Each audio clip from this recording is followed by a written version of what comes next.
Hello, tubers. This is Pat Jordan coming to you from the tropical grain ghetto in Illinois.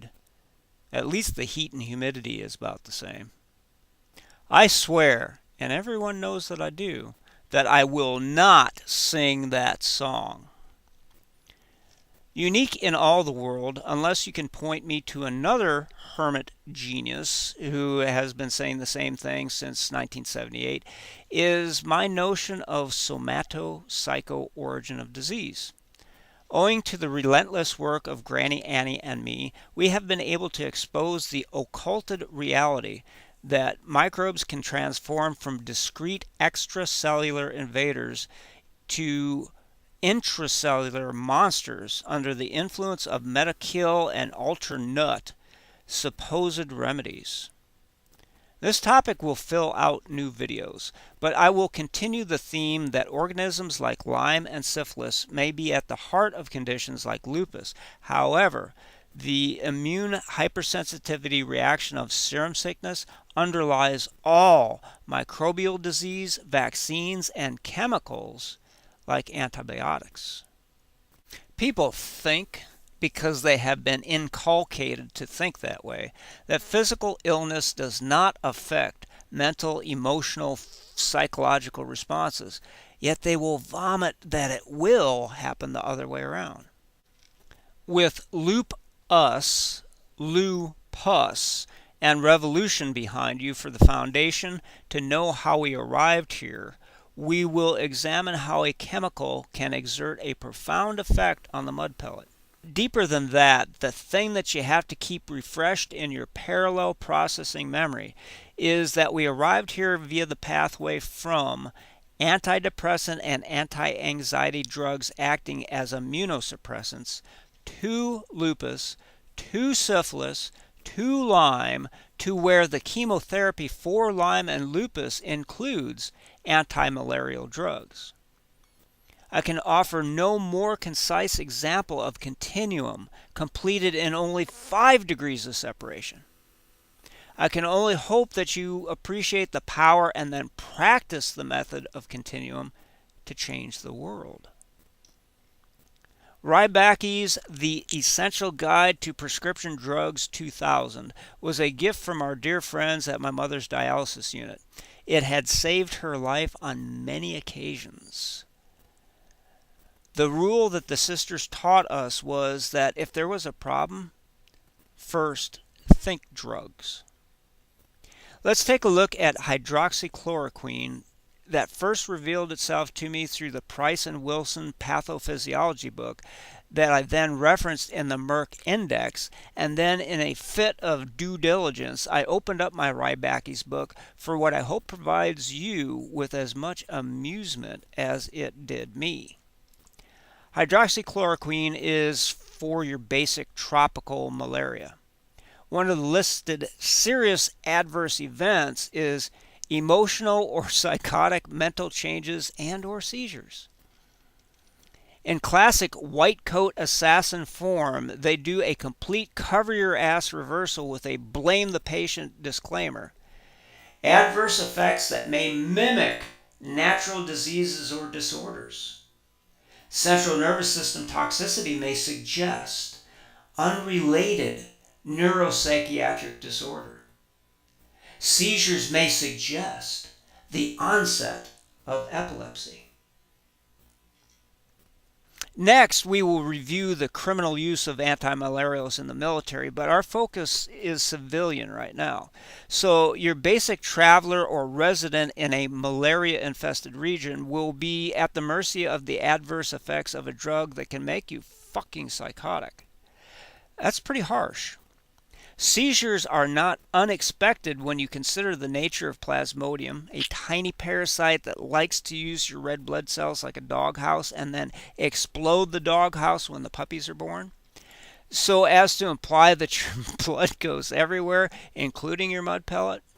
Just like toxoplasmosis causing crazy cat lady syndrome, because the single-celled parasite of cat shit likes to hang out in the mud pellet too. Zombie parasites are a side topic that always needs to be in parallel processing in the RAM that is your brain. The white coat assassins and their drug-dealing masters always include a limited liability disclaimer that their drugs are never the problem, but you were sick before you got the medication. That made you sicker. Just like the doctor giving Gardasil to a girl who immediately drops dead and hits the floor, but the doctor codes for head injury as the cause of death. Yeah, there isn't enough inventive torture to even up that score. Anyway, they say that if you do go insane in the membrane, like we will see in a moment, that it wasn't the drug, it was from an unrelated neuropsychiatric disorder. The implication is that their poisons are only safe for well-adjusted, perfectly healthy people. Seizures are blamed on the onset of epilepsy. I guess you're going to have epilepsy whether you took the plasmodium poison or not. It was just a matter of time. Like playing Russian roulette with all of the chambers loaded. But then there are plenty of entertaining case histories of seizures and epilepsy related to having sometimes monstrously large parasites in the brain. Plasmodium are smaller than your blood cells, so size doesn't matter. When malaria gets into your mud pellet, it usually kills you dead, but we have been seeing cases where other parasites simply set up shop, make the host do insane things, and life goes on business as usual here in hell. Neuroborrelia has been added to the lexicon because the spirochete can apparently burrow into the brain without killing the host.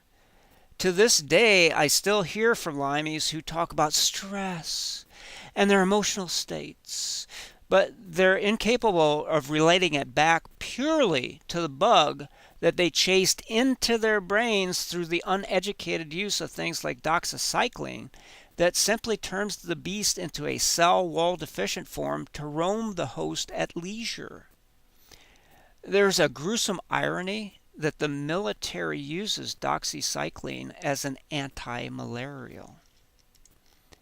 The civilian urban myth is that it is an antibiotic.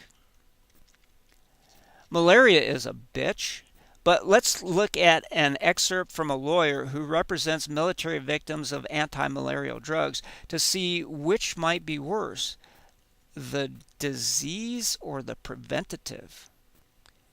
Notice I didn't say cure. Mefloquine, known chemically as bis-trifluoromethylpyridine 4-quinoline is a 4-methanol-quinoline structurally related to quinine. For anyone studied in the history of Samuel Hahnemann inventing homeopathy, that single reference should make you sit up straight. No more on that until my homeopathic book comes out. Although the first synthesis of methylquine was reported in 1969, the drug is closely related to the synthetic compound 4-quinolyl alpha pyridyl carbinol, first reported 3 decades earlier in 1938. Mefloquine differs from this previously synthesized compound, later known as SN 2549, solely by adding 2 trifluoromethyl groups, CF3, at the 2 and 8 positions of the quinoline nucleus, which help to impart anti-malarial activity and metabolic stability. The anti-malarial utility of the trifluoromethyl group was first identified by the Germans, who in 1938 had synthesized what was considered a less toxic version of chloroquine, then known as Resogen, featuring the substituent. Trifluoromethylated anti-malarial compounds were later extensively studied in the U.S. military's World War II anti-malarial drug discovery program, during which time more than 13,000 compounds were investigated for their anti-malarial activity, of which 103 were subsequently tested in humans. I've previously described my intuition on the development of lot and serial number vaccine weapons. You can see here the mechanistic and ruthless pursuit of not a panacea for the number one killer infectious disease on the planet, but the anal micromanagement of a weapons system test. Of these, many quinolone derivatives demonstrated unacceptable toxicity, causing symptoms of nervousness, lassitude, or confusional or paranoid psychosis, and extensive neurotoxic lesions throughout the brainstem and limbic system in humans. Confused, nervous, lazy psychotics? He just described all of North America. However, in 1991, mefloquine was the subject of a large randomized trial to assess tolerability during simplified dosing regimens, during which time 203 U.S. Marines were administered the drug. This study noted a high prevalence of prodromal symptoms among subjects.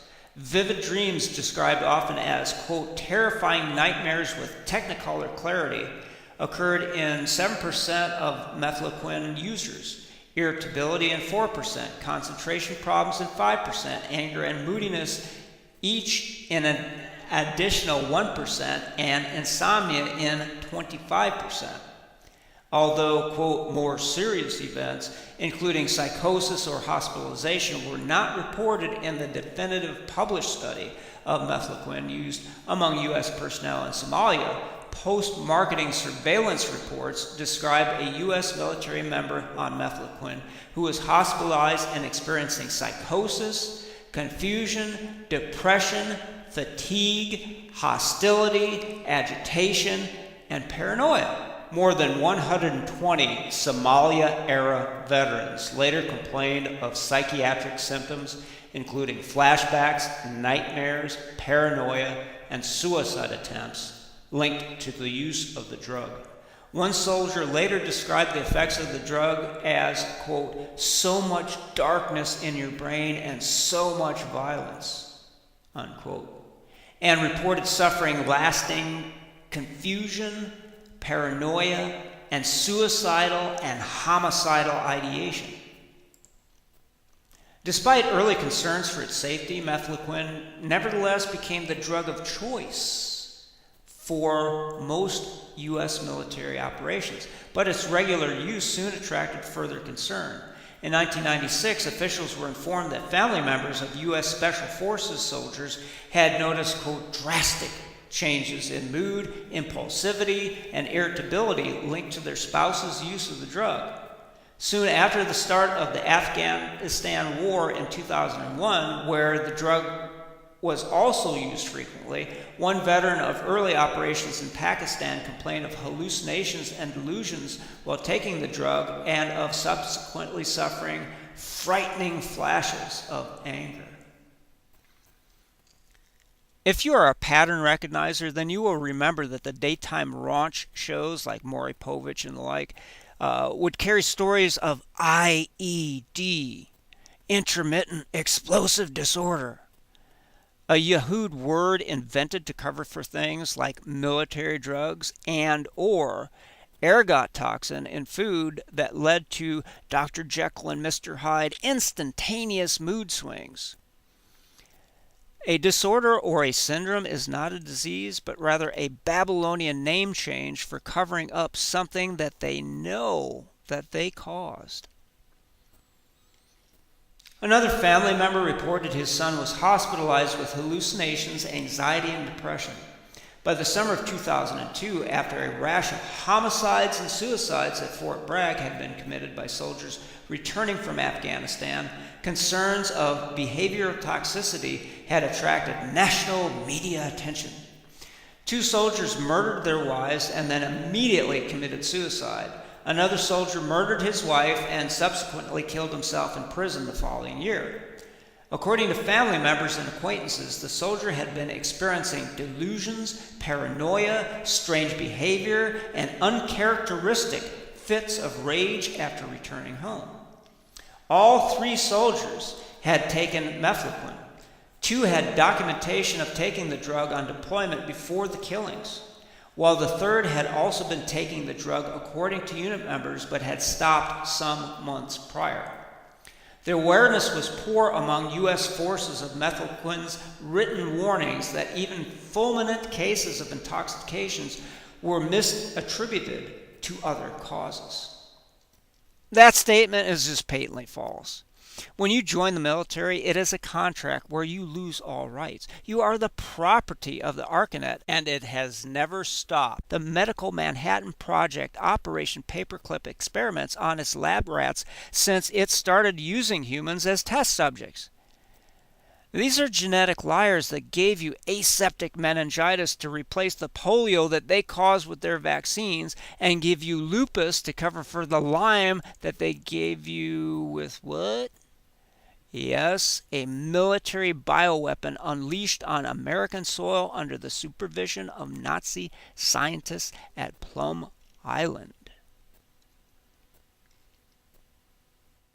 After World War II, the Army had set up an artillery range at Fort Terry on Plum Island, New York, to test some of the captured Nazi biological weapons, including insect bombs filled with poisonous vermin.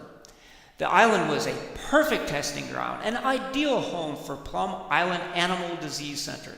Nothing could escape, and most of the time the prevailing winds blew everything out to sea anyway. The Army wanted to test how far these insect vectors would go. It was supposed to be a harmless test. One of the ticks that the Nazis found in North Africa caused an unusual rash that looked just like a bullseye. It didn't hurt anybody. That's what they thought anyway. It was just a way to measure how much damage an insect vector with real poison could inflict. But one of the Nazi scientists was a little careless, and the ticks got out at Plum Island. Somehow, maybe through a bird or a deer can swim a couple miles in the ocean. The Nazi tick made it across the water from Plum Island and landed in the town of Lyme, Connecticut. A lot of people started getting the bullseye rash, but no one knew what it was. Then people started to get sick by the thousands. Then people started dying. The old spy, whose name I never knew, told me that the whole thing had been covered up. A gigantic study was done in New England under the guise of another disease, multiple sclerosis, I think he said. What they were really looking at was how many people were infected and how Lyme disease could be contained. The answer was, it couldn't. The disease kept spreading, and the Army kept covering it up, hoping that it would not spread too fast or that someone would find a cure. And then there is the Texas tick that hitchhiked to Plum Island. Dr. Carroll wrote, "The local point of experimentation on Plum Island in the 1970s, the Lone Star tick-like Lyme disease, is now spread throughout New York, New Jersey, and Connecticut. How did that happen?" A long overlooked document obtained from the files of an investigation by the office of former Long Island Congressman Thomas Downey sheds new light on the second, more damning connection to Lyme disease. Congressman Downey had a lot of constituents dying of Lyme disease. Plum Island is off the coast of Long Island. He found a 1978 internal research document from the Department of Agriculture. Dr. Carroll explains, quote, "In layman's terms, Plum Island was experimenting with the Lone Star tick, feeding them on viruses and testing them on pigs during the ground zero year of Lyme disease. They did not transmit African swine fever to pigs," said the document, "but they might have transmitted BB, Lyme disease, to researchers or the island's vectors," unquote. So the ticks did get out. They might have infected lab workers or even Plum Island's mice and waterfowl, the island's vectors, or possible disease carriers. Interestingly, the Texas tick they were playing with at Plum Island had never visited New England before. Quote, the lone star tick, named after the white star on the back of the female, is a hard tick. Along with its cousin, the deer tick, it is a culprit in the spread of Lyme disease. Interestingly, at that time, the lone star tick's habitat was confined to Texas. Today, however, it is endemic throughout New York, Connecticut, and New Jersey. And no one can really explain how it migrated all the way from Texas, unquote. Dr. Carroll has an explanation. The Nazis did it, just as I had written in my book back in 1982. Carroll explains, quote, a former employee at Plum Island in the 1950s has a personal recollection of a Nazi scientist releasing ticks outdoors on Plum Island. A source who worked on Plum Island in the 1950s recalls that animal handlers and scientists released ticks outdoors on the island. They called him the Nazi scientist when they came in 1951. They were inoculating these ticks. And a picture he once saw shows the animal handler pointing to the area on Plum where they released the ticks, unquote. Dr. Erich Traub was one of the Nazi scientists brought to America in 1949 as part of Operation Paperclip. When I went public in 1982, no one even knew what caused Lyme disease. That same year, scientist Willy Berdorfer published an article in Science magazine for the first time linking a new bacterium as the causative agent of Lyme disease. The spirochete was later named Borrelia burgdorferi, or BB, in his honor. Back to the methloquine article. One soldier who received no warnings of methloquine's intoxicating effects suffered panic attacks and hallucinations while taking the drug. On demanding medical attention for his concerns, he was charged with cowardice and later with dereliction of duty for failing to obey orders. Only months later did physicians suspect methloquine in the etiology of his disorder. A case report whose publication was delayed by nearly a decade described an airman who continued to take methloquine despite experiencing restlessness, depression, and severe emotional lability. The chapter titles at the beginning of key episodes of the X-Files tells the standard operating procedure. Trust no one, deny everything, apology is policy, all lies lead to the truth. Further restrictions were formalized in 2013 when methloquine was declared, quote, drug of last resort and reserved only for those with, quote, with intolerance or contraindications to both first-line medications, atovaquone, proguanil, and doxycycline. I find this astounding. Cipro and other floxacillins are also derived from quinine. They are considered antibiotics, not antimalarials. They are also drugs of last resort, but are handed out like candy. Doxycycline is listed as an antibiotic and used as such in Lyme, but is implicated here as an antimalarial. Although falling short of a complete prohibition, policy changes beginning in 2009 served to casually sideline what was the last remaining product of the largest drug discovery effort of its time, replacing its use in part with a drug that was the military's anti-malarial drug of choice 20 years earlier and before methloquine's 1989 introduction. Casually sidelined equals deny everything. Anecdotal reports, however, suggested that symptoms caused by methloquine may be highly comparable to those of PTSD and may have plausibly confounded or complicated diagnosis. I am the father of somatocycle origin of disease. In my epic timeline, A Brief History of Hell, I outline how shell shock was a Babylonian name change for battle fatigue to post-traumatic stress disorder. The same pig wearing the same bloody lipstick seems to tell us that PTSD might be yet another Babylonian name change for mefloquine poisoning. Somatocycle origin of disease from chemical toxicity? Wouldn't that be a kick in the penis? In one documented case, a soldier prescribed antidepressants and mefloquine on the same day was diagnosed within 5 weeks with anxiety disorder and organic brain disease, suggestive of the toxic encephalopathy of mefloquine intoxication. The soldier was subsequently diagnosed with depression, suicide attempt, and PTSD by week 10. Although the actual number of those potentially receiving a PTSD diagnosis under similar circumstances is far from certain, the possibility that at least some diagnosed cases may represent misdiagnoses of mefloquine intoxication seems apparent. If you unpack the bales of lies created so that this experiment could happen, you will see that it is illegal for a nation to have a standing army unless it is at war. The fact that war is a crime notwithstanding.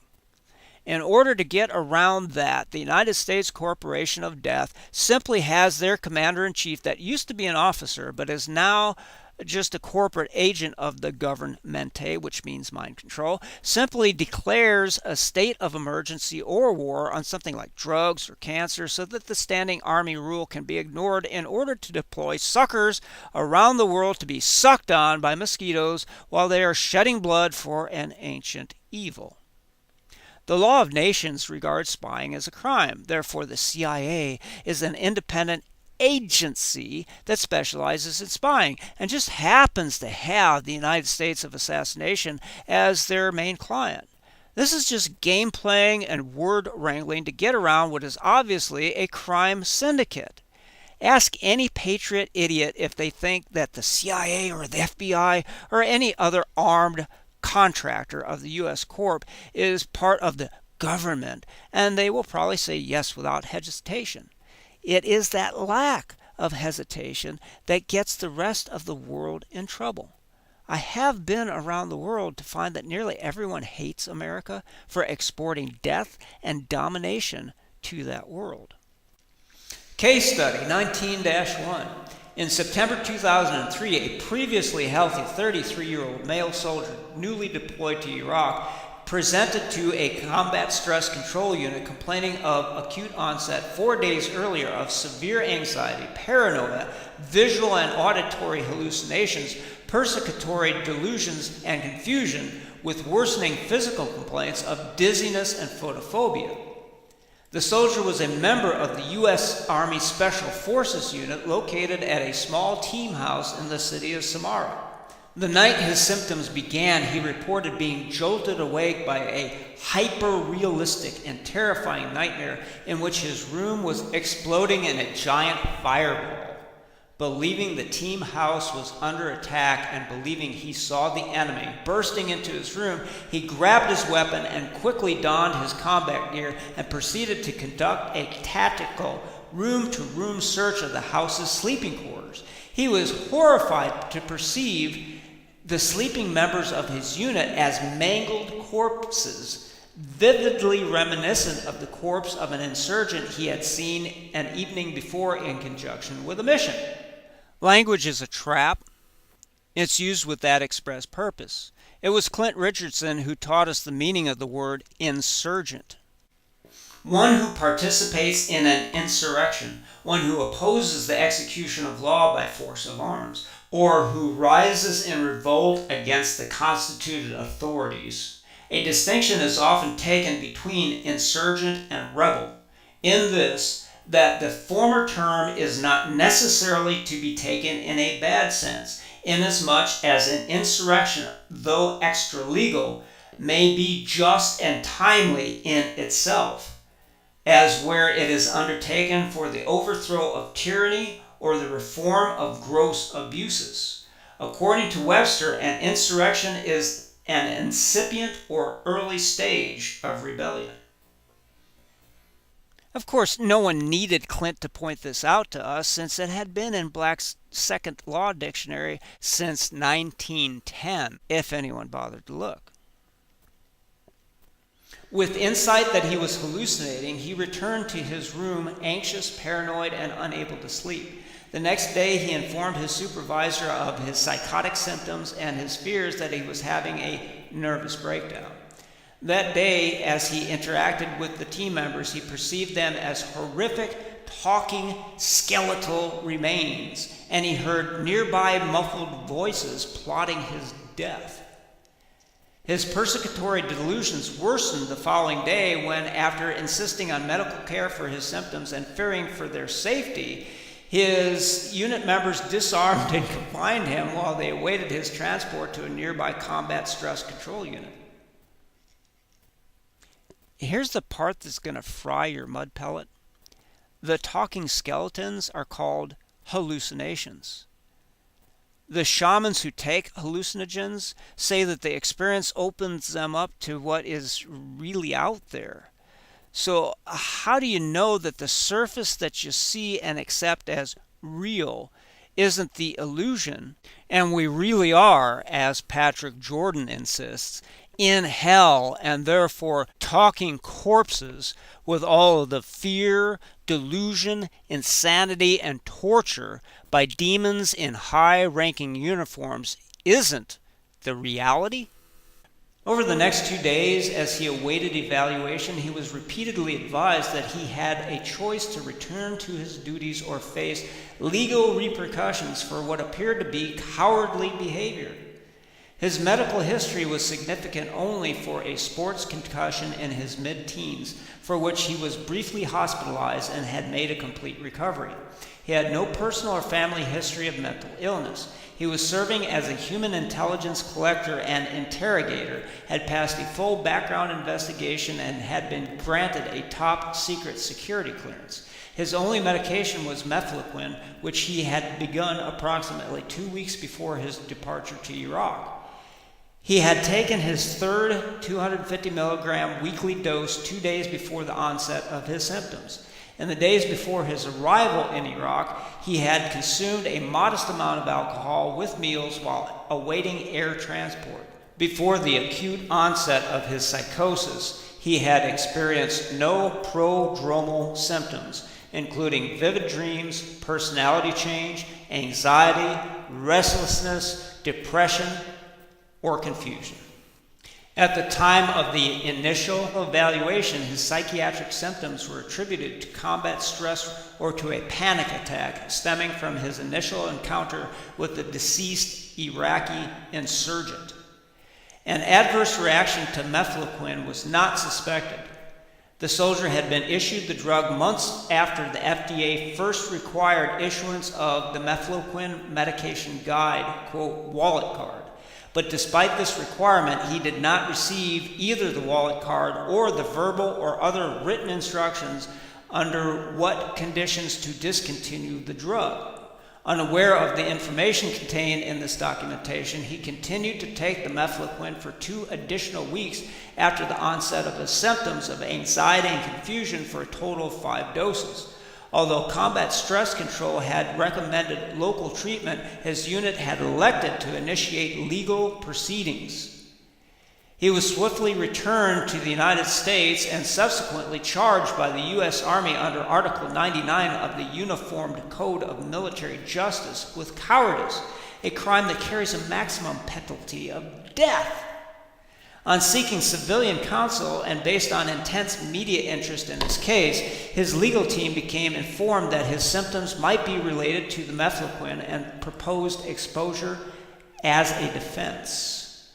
The soldier's use of mefloquine was initially challenged by the U.S. Army owing to the lack of documentation of a prescription. However, exposure was conceded when the soldier demonstrated possession of his remaining tablets. In October 2003, the charge of cowardice was dismissed without explanation and immediately replaced with a charge of willful dereliction of duty. This charge was dismissed in December 2003, after which the soldier spent months while additional charges were considered and his medical concerns were evaluated. During this period, a PTSD diagnosis was assigned. Although his psychiatric symptoms gradually improved, his physical symptoms, including vertigo, disequilibrium, photophobia, and accommodative dysfunction, became relatively more prominent. In March 2004, following an independent medical evaluation arranged through his counsel, a military physician concurred that, based on the soldier's historical account of the anxiety symptoms that occurred in Iraq, it is very plausible that the symptoms that he experienced could be related to his use of mefloquine. On subsequent evaluation, an ear, nose, and throat specialist documented nystagmus, and he was diagnosed with a vestibular injury and likely mefloquine toxicity. Brainstem injury was suspected. Upon being informed of this diagnosis, in June 2004, the U.S. Army terminated all legal action against the soldier, explaining that additional information became available over time that indicates that the soldier may have medical problems that require treatment. Although the U.S. Army never formally acknowledged causal attribution to mefloquine, the soldier was temporarily medically retired in April 2005 and was formally medically retired for his vestibular disorder and PTSD diagnosis in August 2006. In subsequent years, many of his chronic symptoms of disequilibrium gradually improved following physical and vestibular rehabilitation. But a decade after onset, he complains of being occasionally short-tempered and irritable and experiencing intermittent vertigo and photophobia. Tool of the Arcanet experiment. He got off easy. All of this from cousins of quinine. How did we get here? It's always important to state a thesis and maintain that plot throughout a presentation. We got here because Grannie Annie was tapering from antidepressant drugs that are immunosuppressants anti-rejection poisoning. That unmasked an underlying falsely labeled autoimmune condition that led us to the similarity of Lyme infection to what is falsely labeled as lupus. Lupus and Lyme are both treated with anti-malarial drugs. Isn't that interesting? That's the pathway that led us here. Thing of it is that everything presented here is either old data that we previously collected on completely unrelated topics that were always stored in my massive brain and or gathered and collated with new material that we sought on similar or totally unrelated topics. This is why I teach continuum to the world. Would you or could you in your entire talking corpse existence ever imagine that the synthesis of this data could be so deep and obviously interrelated? In fact, hydroxychloroquine is suggested to be used in just about every falsely labeled autoimmune disease that we uncovered to be nothing but immune complex disease that is the Babylonian name change for what? Serum sickness. Never forget that serum sickness, named after the observation of those who fell ill from the ingrafting of horse serum, was also called drug fever that can be caused by antibiotics. Antibiotics might be expanded to include anti-malarials. PTSD? Insane in the membrane? Or just classic serum sickness? The unholy trinity of drugs that were used for lupus included hydroxychloroquine, the anti-malarial, plus cyclophosphamide and azathioprine. I really wanted to open this video with the destruction of sperm that cytoxin causes in 100% of its users because there are two things that people respond to: sex and money. But what I respond to is hard science, and who can resist talking corpses? So we will pick up drug number 2 here. Cyclophosphamide, that I already showed you, was investigated as a sheep defleecing agent because it works so well to denude the mud pellet cover in humans under chemotherapy. It is used as an anti-cancer drug while being listed as a known carcinogen. Talk about continuum. You can't make this shit up. I always wanted to be a stand-up comic, but with material like this, who needs to? Cytoxan was prescribed for my mother when she had acute kidney failure. If you have the capacity to read, then you will see that it will cause kidney failure. The FDA and other agencies attack homeopathy because it keeps people from seeking real meta-kill care. Jesus, with the odds of 9 times increased bladder cancer, I think I'll take my chances with doing absolutely nothing over taking these Operation Paperclip poisons. They talk about secondary malignancies as if you might know what the hell they mean. In case you don't know what they mean, let me tell you how mean they are. They are using a known carcinogen to treat cancer, and the door prize is that whether or not it works on what they were using it for, you can get a new cancer caused by the drug, secondary malignancy. Cancer treatments such as chemo attack the immune system. The immune system is what clears cancer from the body. Cancer treatments such as surgery cuts out lymphatic tissue. The immune system is what clears cancer from the body. Cancer treatments like radiation can damage the immune system. The immune system is what clears cancer from the body. Cyclophosphamide can cause bone marrow suppression. Oh, that was the theme of this entire series of videos. They caused serum sickness, so the only way to cover up their mess is to shut off the immune system. Cyclophosphamide has warnings to avoid kids with chickenpox, vaccines with live viruses, and reminds the blessed recipient of this poison that it can cause serious immune impairment. But that was the point of this drug. But then that was the point of these videos, that the point of SSRIs and benzodiazepines was immune suppression, not the psychological fake benefits. So if something as powerful as Cytoxan comes with a warning to stay away from children, vaccines, and life in general, then why don't the psych drugs have that warning too? After all, they're all immunosuppressants. The warning that it can cause serious mutations in sperm and egg should be scary enough, but if it has that effect on germ cells, what's it doing to the DNA in the somatocells? Had enough? Too bad. This is Jordania. There's more. There's always more. You'll have to read Eve's Ill to know what I think sperm really is, but nearly every male out there protects their testicles as the family jewels. You have to love the equivocation for azathioprine, that it will shut down the immune reaction to your own sperm. How the hell did that happen in the first place? But it may reduce sperm counts. Does anyone else need a chiropractor for the whiplash after reading this nonsense?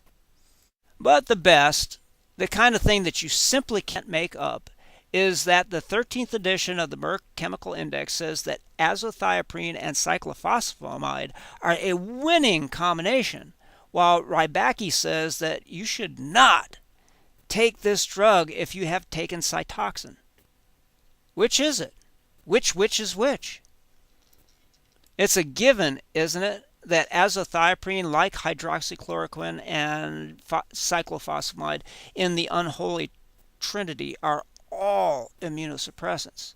The laundry list of conditions that they created an immune response to on purpose, from rheumatoid arthritis to lupus to ulcerative colitis to hepatitis, require an immunosuppressant. But then my genius of continuum rears its beautiful head to show that anti-inflammatory equals immunosuppressant equals anti-rejection, so that azathioprine does not fail to satisfy that it is listed as an anti-rejection drug for organ transplantation. What you have to answer for yourself and that of the future of your species is, what are they growing in you that they are keeping you from rejecting?